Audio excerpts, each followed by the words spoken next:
और अरविंद हमारे साथ, हमारे सहयोगी जुड़े हुए हैं। अरविंद, यही आप कह भी रहे थे, जिस तरह की जिरह हुई, जिस तरह की दलीलें दी गई और वो शायद काम कर गई, आराम से जमानत मिल गई। क्या हुआ, आप जरा डिटेल में बताइए दर्शकों को।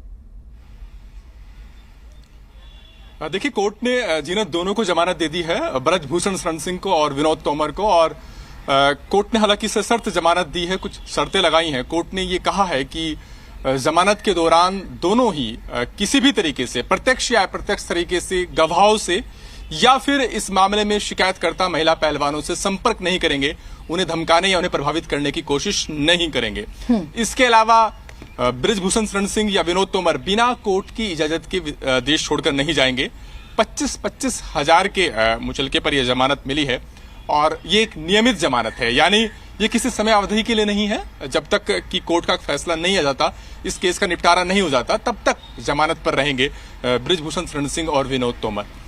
तो जमानत की शर्तें वही लगाई हैं सामान्यतः जीनत जो इस तरह के केस में लगाई जाती हैं। अक्सर जब जमानत का कोर्ट आदेश देता है तो ये सुनिश्चित करता है कि इस दरमियान जमानत अवधि का दुरुपयोग न हो। और कोर्ट ने यहाँ पर यह भी हिदायत भी दी है कि जमानत की शर्तों का सख्ती से पालन होना चाहिए। तो यही सरकारी वकील की तरफ से और यही पीड़ित की तरफ से भी कहा गया था कि अगर कोर्ट जमानत भी देता है तो ये सुनिश्चित कर दे अपने इस आदेश में कि जमानत अवधि के दौरान वो किसी भी तरीके से गवाहों या शिकायतकर्ताओं को धमकाए नहीं, उन्हें प्रभावित न करे अपने रसूख का इस्तेमाल करते हुए। तो लिहाजा कोर्ट ने भी आदेश में इस बात का जिक्र कर दिया है और दोनों को जमानत मिल गई है कोर्ट से। अब आप ये बताइए अरविंद, यानी कि दोनों की तरफ से दलीलें भी ऐसी थी कि जमानत मिल ही जाए, तो ऐसा लग रहा है जैसे म्यूचुअल ही थी सारी चीजें। हालांकि मैं ये नहीं कहती कि ऐसा कुछ हुआ होगा जो आप बता रहे हैं और जिस तरह की दलीलें थी। अब क्या विकल्प बचते हैं? जो पहलवान विरोध कर रहे थे, जो उनके वकील विरोध कर रहे थे, अब आगे उनके पास क्या विकल्प है?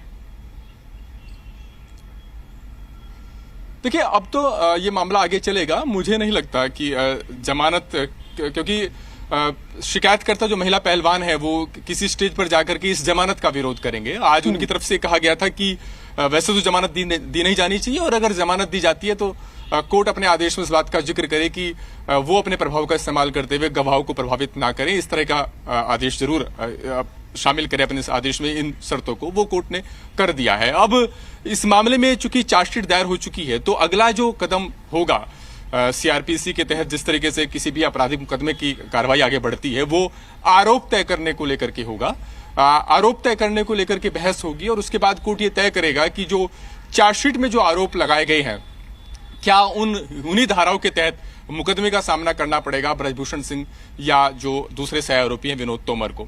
उससे पहले कोर्ट दोनों पक्षों को सुनेगा, सरकारी वकील को भी सुनेगा जो जस्टिफाई करेंगे कि आखिर इस धाराओं के तहत लगाने का औचित्य क्या बनता है।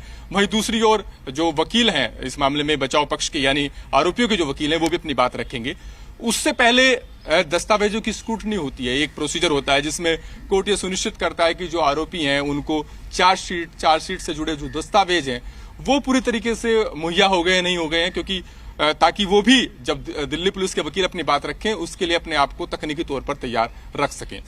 स्क्रूटनी के लिए कोर्ट ने जो अगली तारीख रखी है वो 28 जुलाई को रखी है। यानी अब ये मुकदमे का जो अगला पड़ाव होगा वो आरोप तय करने को लेकर के बहस शुरू होगी।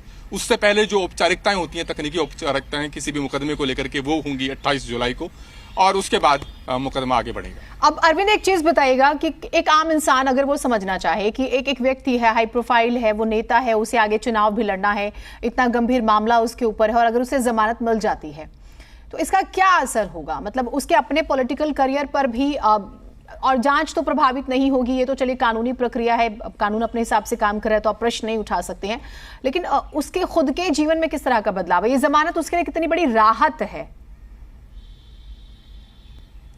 देखिए, जमानत मिलना लगभग तय था और गौर करने वाली बात यह भी है कि ब्रजभूषण शरण सिंह गिरफ्तार नहीं है। वो एक बार भी इस केस में जुडिशियल कस्टडी में नहीं गए, वो पहले से ही जेल से बाहर हैं। और चार्जशीट पर जब समन करता है कोर्ट, जब संज्ञान लेता है तो आरोपियों को पेश होना पड़ता है और ऐसे आरोपी जिनको जमानत नहीं मिली होती वो जमानत के लिए कोर्ट में अर्जी दायर करते हैं और कोर्ट से सामान्यतः ऐसे मामलों में जमानत मिल भी जाती है। यहाँ पर पुलिस का स्टैंड रहा है कि गिरफ्तारी करने की जरूरत नहीं है। जमानत अर्जी पर सुनवाई के दौरान भी पुलिस ने मुखर तौर पर विरोध नहीं किया, लिहाजा वो जमानत पर ही रहेंगे। और जहां तक बात रही इस मामले में उनकी सांसदी को लेकर के, कोई खतरे को लेकर के, वो तब तक नहीं जब तक कि इस मामले में कोई फैसला नहीं आ जाता। अगर फैसला आता है और इस तरह के मामलों में अधिकतम सजा 5 साल तक की हो सकती है, अगर 2 साल या उससे अधिक की सजा होगी आगे चल करके, हालांकि ये भविष्य के गर्भ में है, वो तय करेगा कोर्ट की क्या होगी या नहीं होगी। जब तक उनको इस केस में आगे चलकर 2 साल या उससे अधिक की सजा नहीं होती, तब तक उनकी इस सीट पर भी कोई खतरा नहीं आएगा और न ही आगे चुनाव लड़ने पर उनके कोई खतरा आएगा। अगर जन प्रतिनिधित्व जो अधिनियम है वो ये कहता है कि अगर किसी सांसद या विधायक को 2 साल या उससे अधिक सजा होती है, तब वो जिस दिन फैसला सुना जाएगा उसी दिन अयोग्य करार हो जाएगा और सजा की अवधि पूरी होने के बाद भी अगले 6 साल तक इलेक्शन नहीं लड़ पाएगा।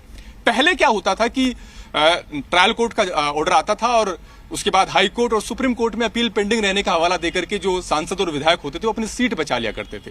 लेकिन सुप्रीम कोर्ट का फिर उसके बाद एक जजमेंट आ गया और सुप्रीम कोर्ट ने उस प्रावधान को हटा दिया जो जनप्रतिनिधियों को इस बात की छूट देता था कि वो फैसले के खिलाफ अपील पेंडिंग रहने का हवाला देकर के अपनी सीट बचा लेते थे और इस कानून के इस प्रावधान की जद में नहीं आते थे।